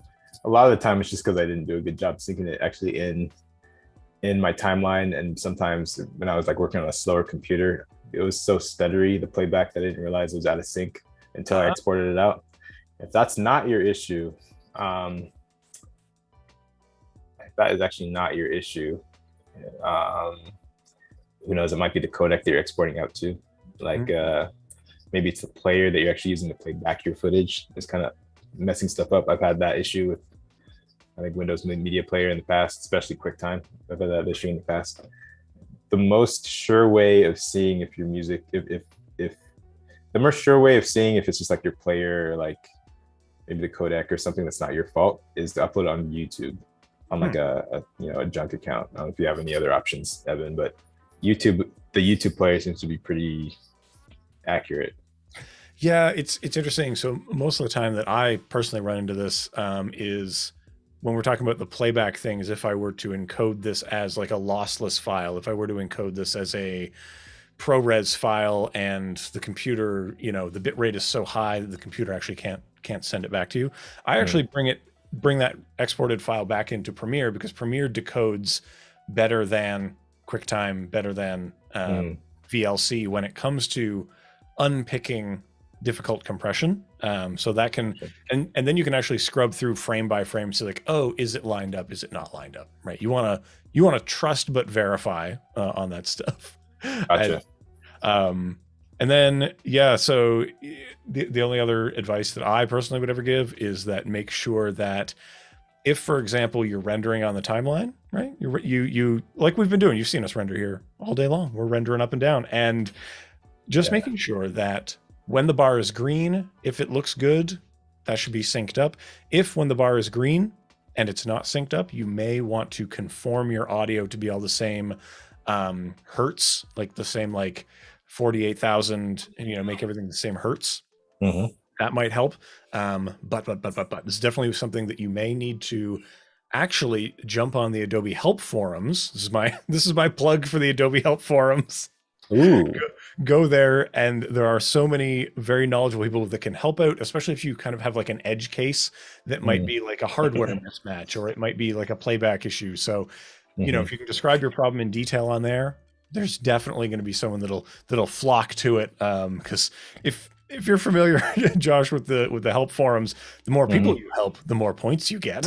It's like a game. So I've called up Adobe like they have like I feel like a lot of people don't know this, that you can literally, at least last time I checked 2 years ago, you could literally, there's a 24-hour like phone, like a helpline. Unless they discontinued it. That's awesome. Yeah, I used to do that a lot back in the day. Interesting. 24 hours. I am curious if that is still active, if that's still going. I'd love to know who's on the other end. I'd like to talk to them. Francisco, is that a thing still? Paco? Yeah, well,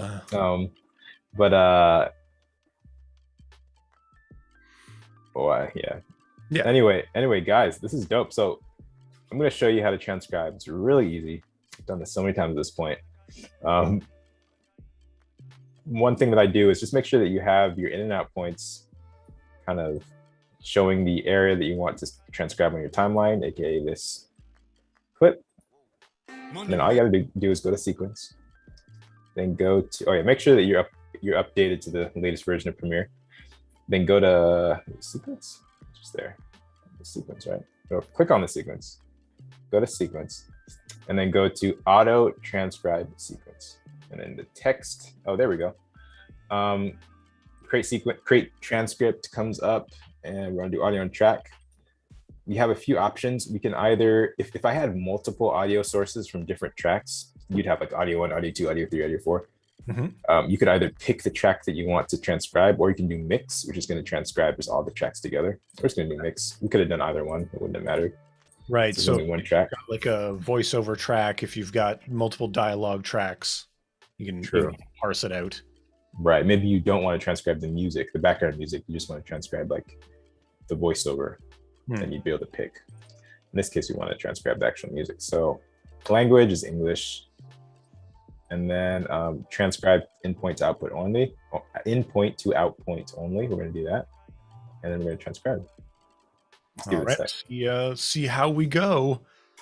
This is our moment of truth. We want to cross our fingers. I am curious to see how it parses out, extracting from the music, leveraging Adobe Sensei, letting the machines take our jobs. No. No, yeah. AI is a beautiful thing. It is. It's our helper. It's our buddy, making us all into centaurs, as they say, or centaurs. Someone in the chat, please correct my pronunciation. Cyborgs. That's right. Okay, guys, so check this out. So we're not actually. Let's just play through it first, and then we haven't created the captions yet. We've just transcribed this. Okay, so we only have the transcript file. Hasn't been turned into stuff yet. Yeah. I don't know why my computer messing things up because I can't see cannot see the program window doing its thing. There we go. All right. Monumental. Yeah, stuff's frozen. All right. Well, let's keep going then. Looks like I'm just reading it through, and it's like looks like it's pretty close. Looks like it's pretty accurate. Monumental. Everything is monumental. This is it, right? I think. Let's see. Monumental. Everything is monumental. So this should be monumental. So just we can actually change it right here. Nope, it's monument. Everything is monumental. Monumental. Everything is monumental. Okay, this is wrong. So he said, so I think that confused him. IMD is not am this. So his name is IMD. IMD is monumental. And then I know this next part's wrong. IMD is monumental. BNE stands for Brisbane, Australia. Oh. Not break and enter. Oh well. Not beanies. So B and E break and enter. B and E is Monumental. B&E is Monumental. monumental. Monumental. Monumental. Everything is is monumental. Okay, so almost everything is, and we're gonna put monumental. Ooh, also, if people want to kind of watch the whole video, if people want to listen to the whole track, where can people actually find this gentleman's music out in the world? IMD. Check IMD out on YouTube or on Spotify. Anywhere that you find music. He's amazing. I'll be honest. IMD, not only is he a good friend of mine, he is my favorite independent artist. Oh. Literally my favorite independent artist. So like, other than like, oh, you know, I like to listen to, whether it be Chris Brown or Drake maybe, or like you know, any of these top 40 people.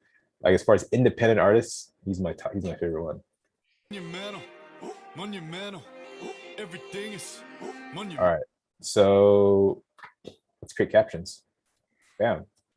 You say create captions. This is going to be up here. This is going to appear. Create from sequence transcript. Yep, this is the transcript that we just created. So we want that. Let's just do default format. Just do subtitle style. Saying I guess none. You can choose the maximum length of characters, minimum duration in seconds, the gap in between the captions. I'm just going to leave it all by default on default. Leave it double and do create. All right, more processes. Looks pretty good. Check that one out, then guys. Check this out. I might have to restart my computer if it doesn't. Okay, it's working. Okay, cool. So guys, see, we were on transcript before. Bam, we just created captions. The caption tab just appeared out of nowhere. Everything is all organized in captions. You know, one is from, you know, the specific time code is even you know, presented as far as when the captions appear. One is between this time code. Two is between this time code. These are the captions.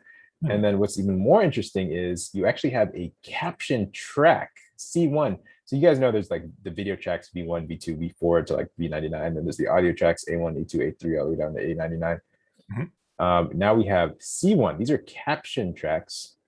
And it's on these tracks that these captions are presented. And these captions are pretty, they just behave just like normal video clips. You can cut them back, you can put them forward, and check this out. You can click on them and you can change all these different parameters. You can actually change the actual caption.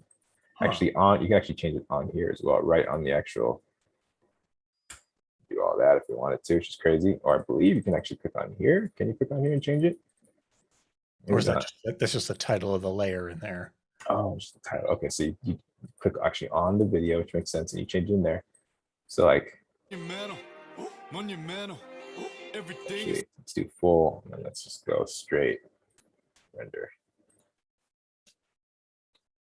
And yeah, while the rendering's happening, looks like Voodoo Val has indeed found his YouTube channel. Is vouching that he does indeed spit hot fire. So that is good. Val, what's talking about, Val? Taste confirmed. Oh, and Miles will second that. So there we go. We've got a motion on the floor. Monumental. B&E is monumental. Monumental. Monumental. Everything is monumental. Hey, shout out to automation, Adobe Sensei, machine learning. That is pretty good. Thing. That, yeah, I will say, like, because there's an amount of background music that, you know, might confuse Google, but no, but this picked it out really well. This really worked really well. I like it. This is crazy. Like usually, I mean, think about what this is usually meant for. It's for dialogue, right? So me talking, not someone like rapping. You know, the words are being slurred. It's like it's you know, fast. That's true. There's always an amount of like end rhymes and slant rhymes, like that are maybe some poetic license taken with pronunciation to make things fit. That is always interesting. I love that you can just go in here and just edit it though. You can just go in here and right. Because if you had, like, you've got the lyrics open in a text document, if you had to just copy and paste to fix some of it up, but sometimes people are not good about providing their lyrics to you in a timely fashion for some reason. So it's good to have. Or if someone is freestyling on the street or something, if you're just catching someone in a candid kind of moment, this is great. Yeah. Yeah, totally. Guys, Do you want to potentially? Yeah. Well, can we? Potentially, do you want to potentially try auto reframe again? Oh, well, we could go with that. We could try styling up the captions. We could do that. There's so many things. You're in the driver's seat here. I'm just just the facilitator. You tell me where your heart wants to go. I'm like, we had a little thing yesterday with auto reframe. I didn't quite. I think I was missing something yesterday, but Time for us you to know get what? revenge on. Let's see. Actually, I haven't ever actually created a style before. Maybe we'll do something that I've done before. So let's see. So, oh,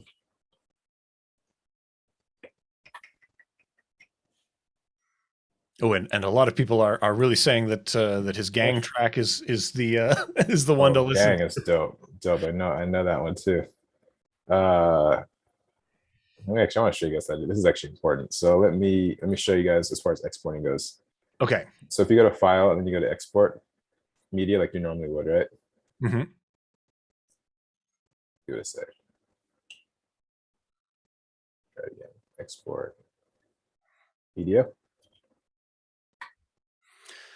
Oh, and people in the chat asking, do we have an artist spotlight today? We do not today, but please do let us know about artists that you would like to throw a spotlight on. We want to know who in the community gets your favor. We always want to know what's hot out there. Today we're mostly sharing excellent indie rap music with you. Yeah, we're showing your boy IMD. That's okay. Export. You can do this. Si se puede. There we go. So so guys, you guys know the regular export screen looks like this. Let's do H.264, our beloved codec. The social media interchange format. Yep. But check this out. So usually we're in video, it's all great, it's all cute, we do our thing. But check this out, there's a new tab called captions. So if we want to just burn the captions onto the video like we'd expect it to look, we can just do that and export out normally. We'd have an export with the captions. It'd be great. One thing that I like doing though, I say I like doing it, I actually have not done it in real life yet. But I'm gonna show you how to do it. I've done it in real life, but not for actual projects, just to show people how to do it. You can create a sidecar file. So a sidecar file is basically going to allow you to export out the captions alone without the video. It's pretty dope. And so that allows you to basically upload the captions onto YouTube separately. So basically you'd upload this video, a version of this video without any captions, export that out, and then you go back in, then you'd export the captions separately out of Premiere using this method I'm going to show you. And then in YouTube, you'd upload both the captions and the video. YouTube smushes it together. And then when the video plays, the viewer is able to have the option of popping the captions on and off, just like normal. Yeah, and I don't know, it's so good for accessibility because there are, of course, people who are either hard of hearing or deaf, right? So we need to make sure that whatever content we're putting out in the world is accessible for people. We have these tools. It's all automated. You saw we did it in like under 5 minutes. So no excuse. Say you're one of those legends. It's an Australian, New Zealand word that wants to watch videos while they're at the office. You can't be playing stuff out loud. Maybe you want to watch stuff on your phone. Right. Captions. It's a beautiful thing. And a lot of people do consume their social media content without the audio on, either their phone's on mute or they leave the app on mute, or the default of the app is to be muted. So it's critical. No, wait a minute. When you say legends, is that like a slang term for someone who slacks off at work?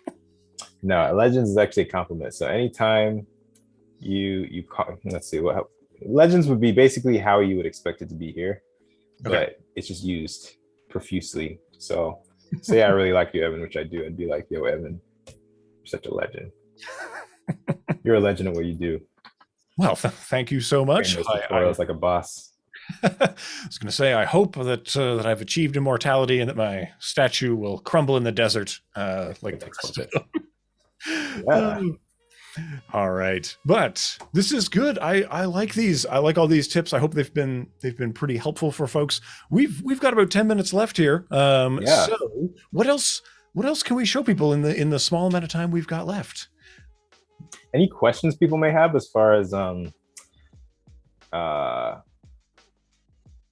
let's see, Yeah, in relation to like the specific part of the world you live in, or the type of things that you type of projects you work on. Yo, we got Laura back.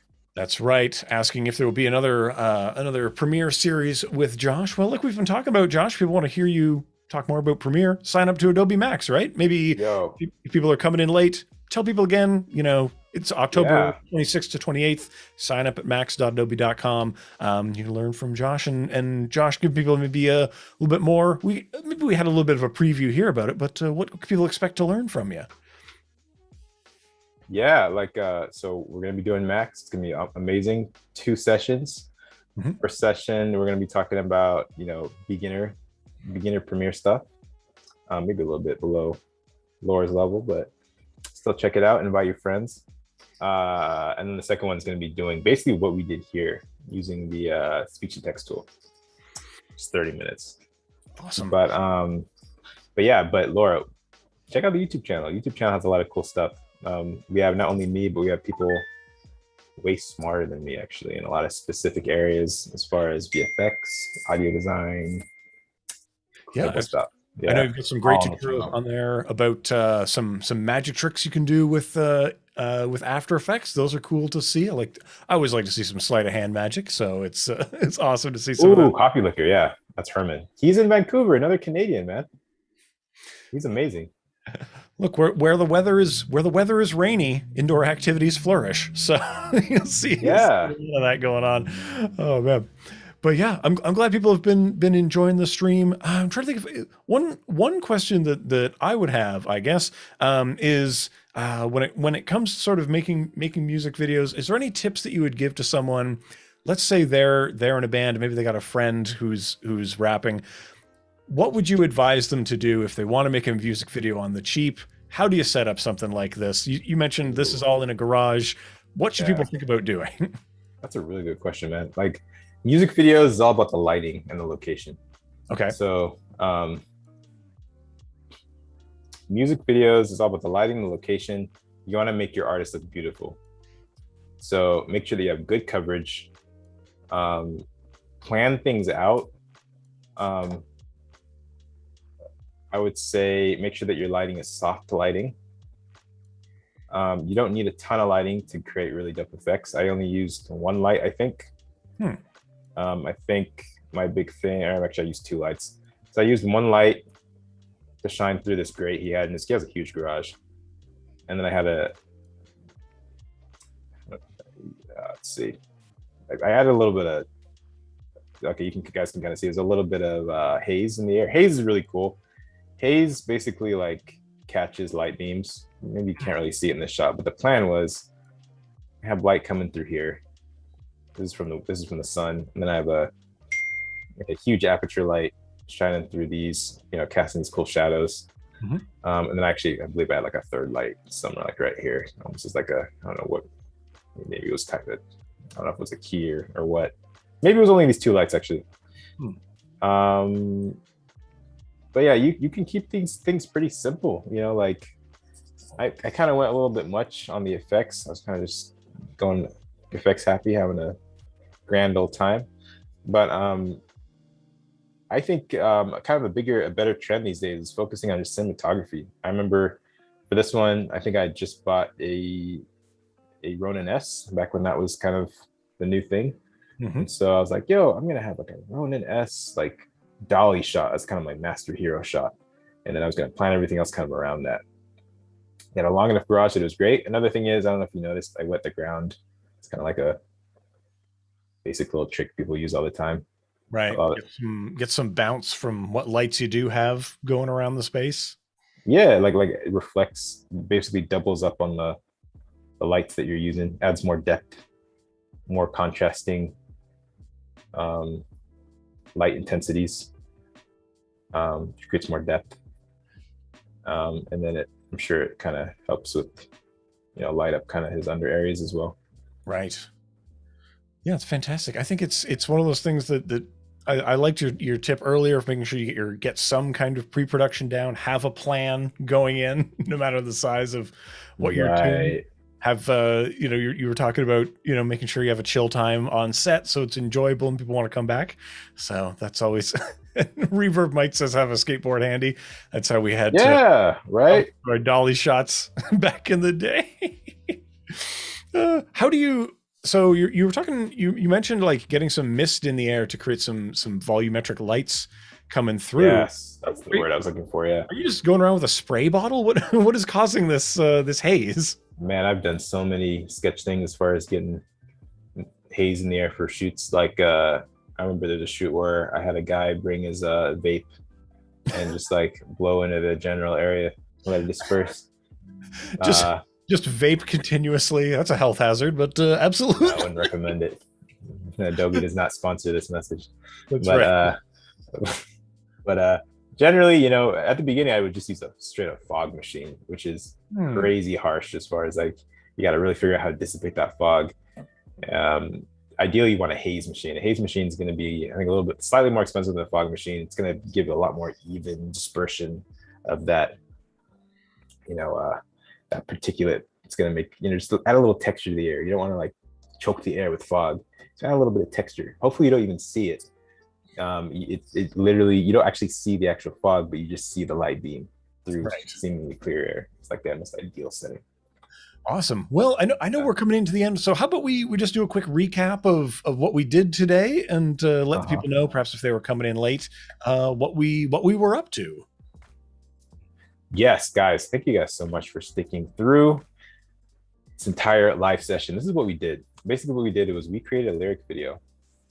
Went in here and we were like, we have a bunch of MOGRTs that you can get in the Essential Graphics panel. You can either buy or get for free via Adobe Stock, and it will then be transferred to My Templates, with My Templates folder. We then plopped a few on here, and then we just checked out how it looked. Monumental. Everything is monumental. It's frozen. Give it a sec. One thing that you can see is you have the option for this specific pack of having a background, or you can make the background transparent, so you can then see the video track beneath. And that's a cool little option. It kind of mixes things up. As you can see, the backgrounds on here. Everything is monumental. You're just kind of freezing up maybe, but it was a beautiful thing. Yeah, we had a great time. Well, and we got a lot of versatility out of just one kind of MOGRT pack that you. Yeah, it was just one pack that we did. Here we go. Come on, guys, we got this. All right. Let's try saving. But guys, thank you guys so much for watching. Yeah, it's always a pleasure. So great to see everyone holding it down. Laura, Steve, Rob, Reverb Mike back in action here. There we go. There we go. Monumental. IMDs. Monumental. BNEs. Monumental. Hey, Brisbane. Monumental. Monumental. Perfect. Good stuff. Hey, Voodoo Val, thank you so much for your support for these last 2 days. It's been amazing. Shout out to Francisco. Yeah, shout out to you, Evan. Super producer on the line, Paco, keeping us on time. But yeah, thanks everyone coming and being with us. Josh, for those who may not know, where can people find you on the internet? What are you doing? Hey guys, so you guys have to find me on my YouTube channel, Josh Olufemii, or on Instagram, Made by Olufemii. Yeah, got lots of great. You got great playlists on YouTube for beginners, so people should definitely get in there, subscribe, check those out. But that'll do it for us today. Josh, thank you so much for being with us. There's more Adobe Live coming up. There's more. You've got a creative challenge coming up next, your XD creative challenge with Lee Stubb. And so if you want to push some pixels around, make some apps, it's going to be great. But also, Adobe Live is back tomorrow, back first thing in the morning. The Adobe Font Show, I believe at 8 a.m. Pacific time. If you like fonts, today was very typography focused. If you like a good typography, like a good font, a typeface, coming in tomorrow. It's all about fonts. Going down. I've been your host for the day, Evan Abrams. Well, here at this last episode. If you want more of me in your life, check out at EC Abrams around the internet and streaming right here on Behance. It's a good time. But Josh, thank you again for sharing your wisdom with us. And yeah, we'll see you all around the internet. So until then, stay creative and be kind to each other, and stick around. Cool. Thanks, guys. Thanks again.